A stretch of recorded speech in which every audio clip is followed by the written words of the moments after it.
ਉਹਨਾਂ ਦੀ ਉਮਰ ਹੋ ਸਕਦਾ ਹੈ 20 ਸਾਲ, ਕੁਛ ਇੰਨੀ ਕੀ ਹੋਏਗੀ।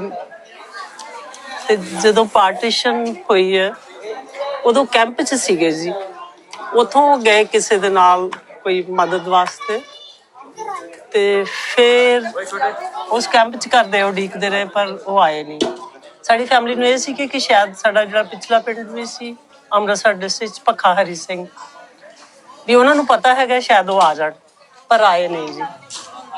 ਤੇ ਕਿੰਨੀ ਦੇਰ ਦਾਦੀ ਨੂੰ ਰਹੇ ਜੀ? ਮੇਰੇ ਦਾਦੀ ਜੀ ਮੇਰੇ 72 ਵਿੱਚ 72 ਵਿੱਚ ਉਹਨਾਂ ਦੀ ਡੈਥ ਹੋਈ ਹੈ ਜੀ। ਦਾਦਾ ਜੀ ਦੀ 1 ਸਾਲ ਪਹਿਲੇ ਹੋਈ ਸੀ। ਤੇ ਉਨੀ ਦੇਰ ਉਡੀਕਦੇ ਰਹੇ ਜੀ ਗੁਰਦੁਆਰਾ 'ਚ, ਜਿਵੇਂ ਸਾਡੇ ਆਮ ਹੁੰਦਾ ਹੈ ਕਿ ਅਰਦਾਸ ਕਰਨੀ ਕਿ ਸ਼ਮਸ਼ੇਰ ਆ ਜਾਏ। ਜੇ ਉਹਨਾਂ ਨੂੰ ਪਤਾ ਹੈਗਾ ਤੇ ਸ਼ਮਸ਼ੇਰ ਆ ਜਾਏ, ਪਰ ਅਸੀਂ ਖਾਲੀ ਹੱਥੀ ਰਹੇ ਜੀ। ਅਸੀਂ ਆਏ ਹੁਣ ਫੇਰ ਮਾਂ ਜੀ ਨੂੰ ਲੈ ਕੇ, ਤੇ ਇਹਨਾਂ ਪਿੰਡਾਂ ਦੇ ਆਲੇ ਦੁਆਲੇ ਜਿਹੜੇ ਲੋਕ